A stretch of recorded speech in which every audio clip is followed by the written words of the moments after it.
Madam, ഈ pregnancy stop ചെയ്ത് തരില്ല, റീകാനലൈസേഷൻ ആണോ IVF ആണോ ബെറ്റർ ഓപ്ഷൻ? എങ്കിലേ എന്നോട് പറ. അങ്ങനെ ചോദിച്ചാല് ഇത് ഡിപ്പെൻഡ് ചെയ്യുന്നത് പല ഫാക്ടേഴ്സിനെയാണ്. പേഷ്യന്റിന്റെ ഏജ് അതിൽ ഇമ്പോർട്ടന്റ് ആണ്, അതുപോലെ പേഴ്സണൽ പ്രിഫറൻസസ് ഇമ്പോർട്ടന്റ് ആണ്, ഫെർട്ടിലിറ്റി സ്റ്റാറ്റസ് ഇമ്പോർട്ടന്റ് ആണ്.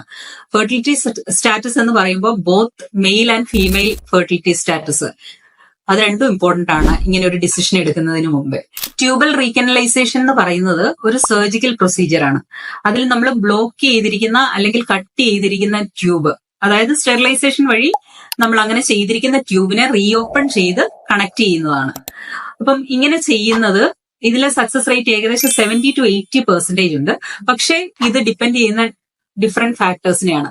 അതായത് ക്ലിപ്സ് അല്ലെങ്കിൽ റിങ്സ് ഒക്കെ ഉപയോഗിച്ച് ചെയ്തിരിക്കുന്ന സ്റ്റെറിലൈസേഷൻ, അതിലൊക്കെ സക്സസ് റേറ്റ് ഹൈ ആയിരിക്കും. പക്ഷെ കട്ട് ചെയ്തിരിക്കുന്നതോ അല്ലെങ്കിൽ ബേൺ ചെയ്യുക, അതായത് കോട്ടറൈസേഷൻ ഒക്കെ യൂസ് ചെയ്തിരിക്കുന്ന ടെക്നിക്സിൽ ട്യൂബിന്റെ ഡാമേജ് കൂടുതലായിരിക്കും. ഇങ്ങനെയുള്ള കേസുകളിൽ സക്സസ് റേറ്റ് കുറവായിരിക്കും. റീകനലൈസേഷൻ നമ്മൾ യൂഷ്വലി പ്രിഫർ ചെയ്യുന്നത് 35 years ഓർ യങ്ങർ ആയിട്ടുള്ള ആൾക്കാരിൽ.